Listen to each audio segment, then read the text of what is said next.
Olá, vamos ao nosso Evangelho de hoje que é sexta-feira, 20 de março. Vamos fazer uma prece, vamos elevar o nosso pensamento a Deus, ao Pai, em gratidão, primeiramente em gratidão pela vida, a nossa vida imortal, por esta existência, esta reencarnação, esta oportunidade bendita que estamos tendo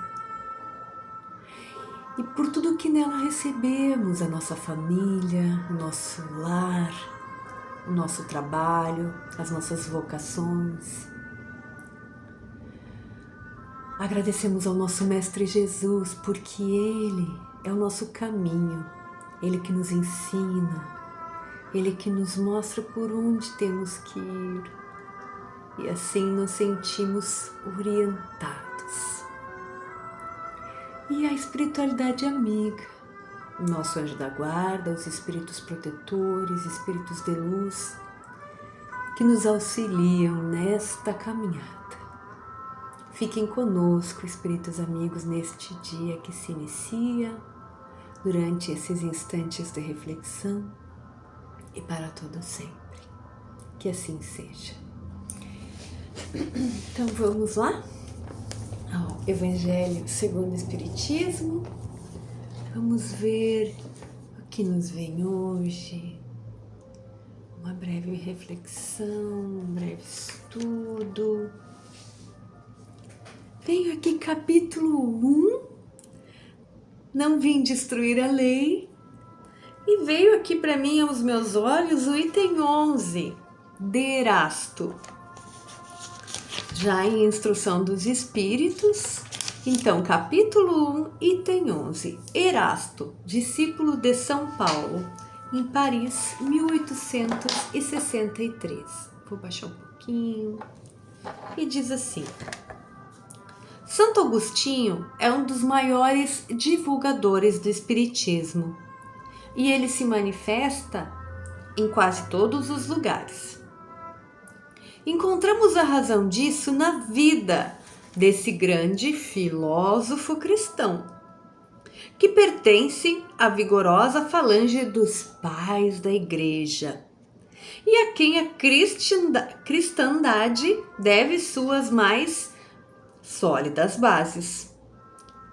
Como muitos, ele foi retirado do paganismo, ou melhor, da incredulidade mais profunda, ao perceber o clarão da verdade.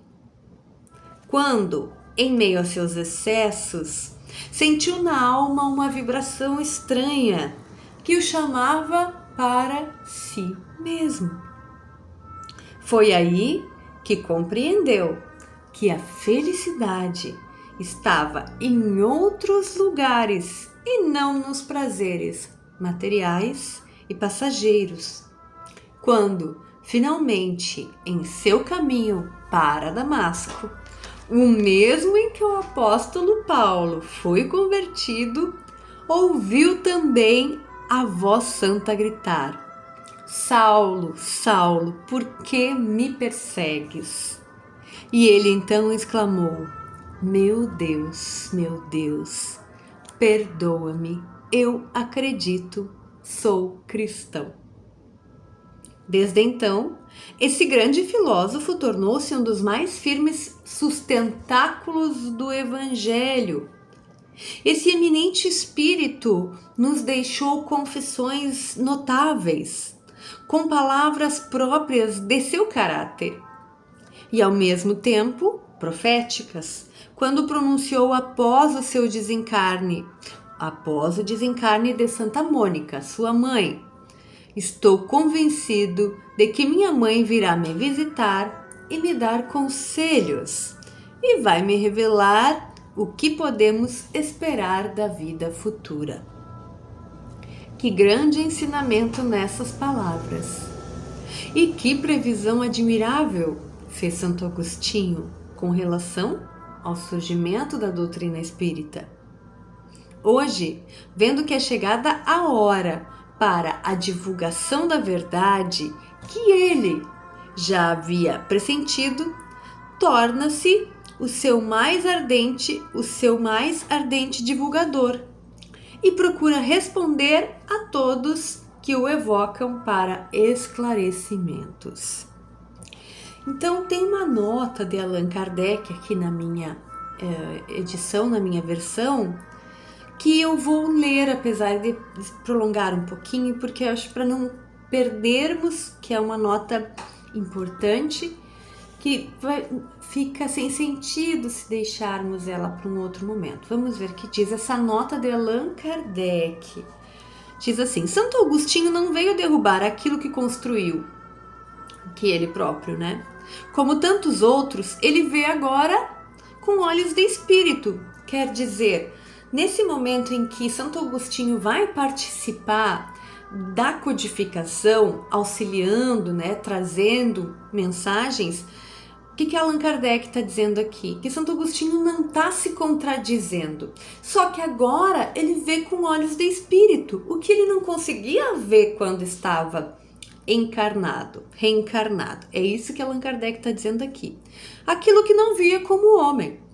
Seu espírito livre pôde perceber novas ideias e o verdadeiro sentido de algumas palavras da Bíblia, de Jesus.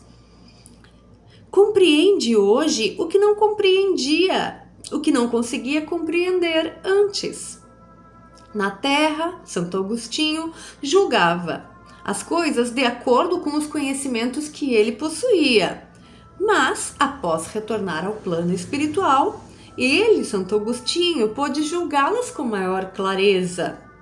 Foi então que reformulou a sua crença em relação aos espíritos desencarnados, que ainda possuem desejo sexual e que, durante a noite, vêm copular com os homens ou mulheres, perturbando-lhes o sono e causando-lhes pesadelos.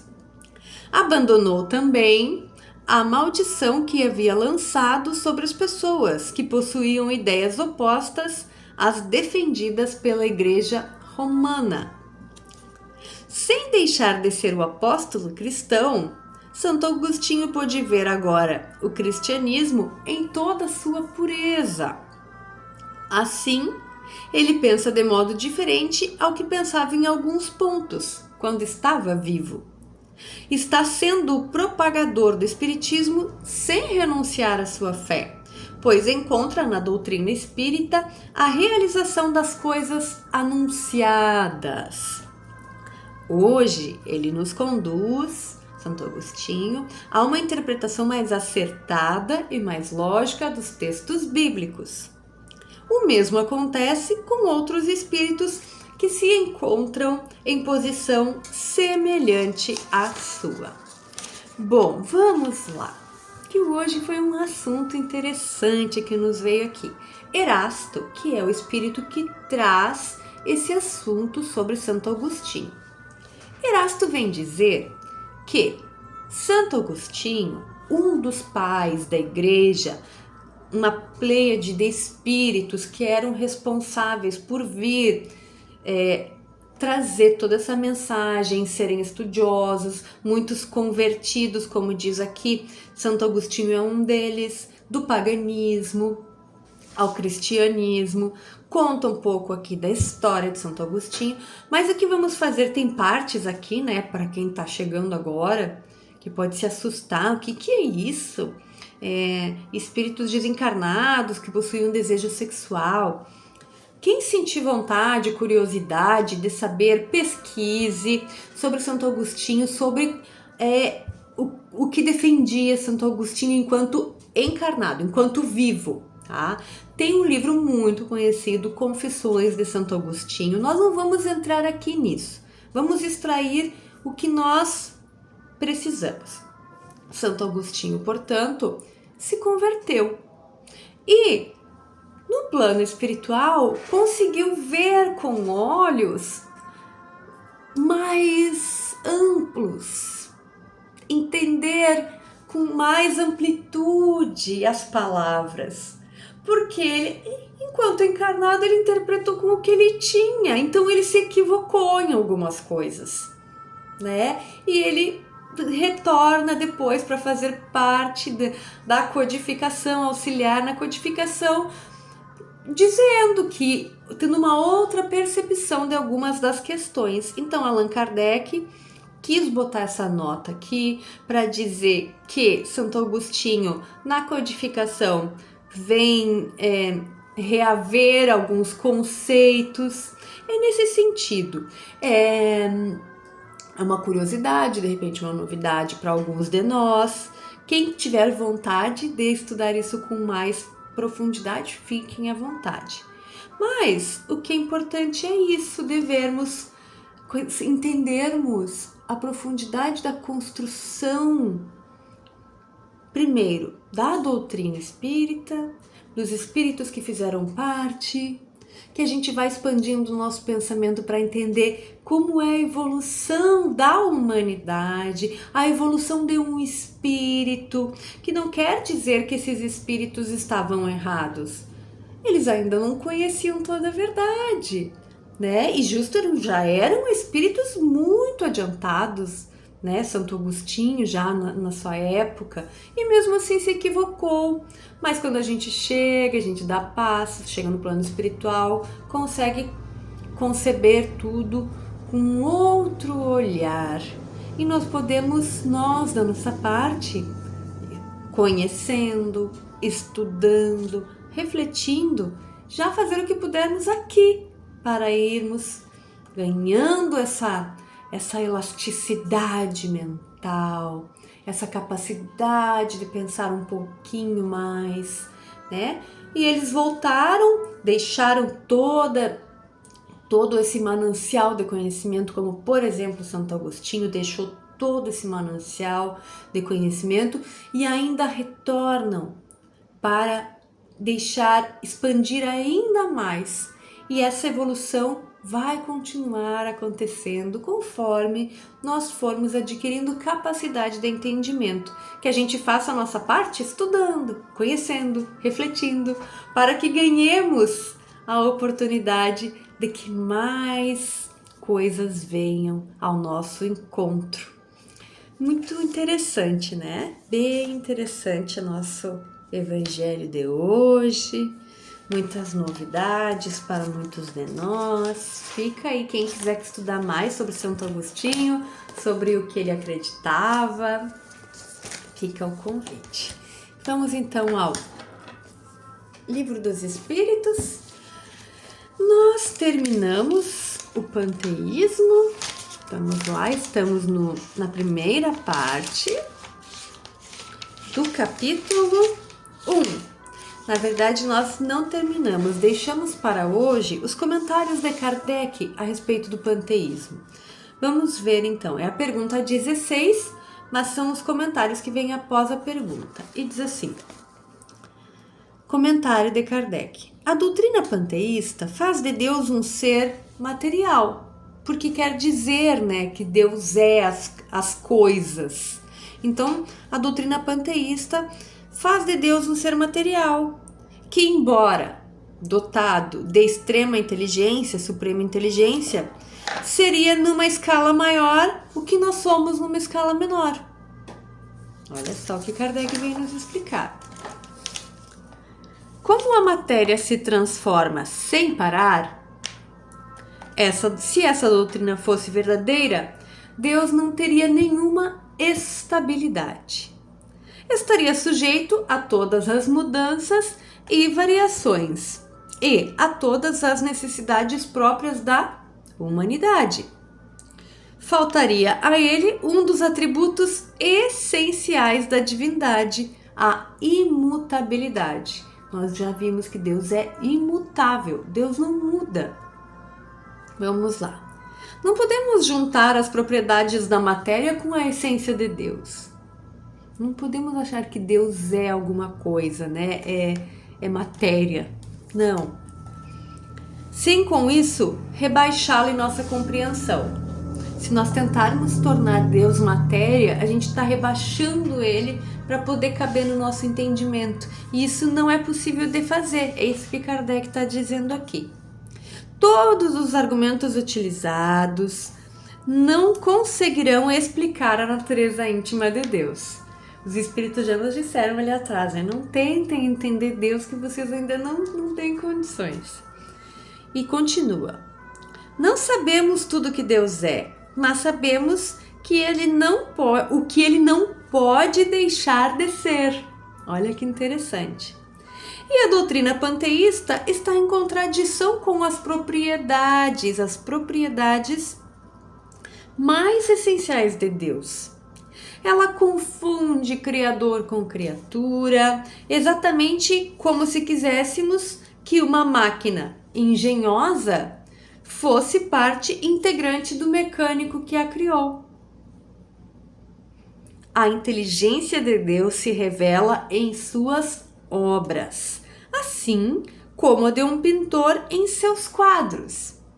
Mas as obras de Deus não são o próprio Deus, assim como os quadros não são o próprio pintor que o concebeu e executou. Nós usamos e terminou aqui a explicação de Kardec a respeito do panteísmo. Ontem nós usamos esse exemplo do pintor, que a doutrina panteísta acredita ser Deus, tudo é Deus. Então seria dizer, trazendo para ficar mais fácil para nós entendermos, é como pegar um quadro e dizer que o quadro é o pintor. É como dizer que uma máquina criada é o próprio criador e não a máquina. Então dizer que Deus é o todo seria fazer esse tipo de comparação. Aqui quando ele fala essa questão, se Deus fosse matéria, estaria sujeito a mudanças, né? Estaria se modificando. E se Deus se modificasse, ele não seria imutável, que é um dos seus atributos, né? Então, parece complexo, mas vamos entender o que nos cabe, que é isso. Deus não pode ser a própria obra. Ele é o criador da sua obra. Isso é o que vai contra o que diz a doutrina panteísta, por isso que para Allan Kardec o panteísmo não tem razão. Então, e aí sim, nós vamos terminar o capítulo 1. Amanhã começamos o capítulo 2 do Livro dos Espíritos. Muito bem, é um dia de muito estudo hoje, para começar bem o final de semana. Vamos encerrar então, fechando os nossos olhos e agradecendo ao Pai mais uma vez pela oportunidade bendita e pela inteligência que recebemos nesta reencarnação, neste veículo físico que nos proporciona estarmos aqui lendo, aprendendo, estudando, que nós possamos fazer jus a esta oportunidade que temos de estarmos com este veículo que nos proporciona estes momentos nesta reencarnação. Fica conosco Deus, nosso Pai, Jesus, nosso Mestre e amigo, espiritualidade, hoje e para todo sempre. Que assim seja. Tchau, tchau.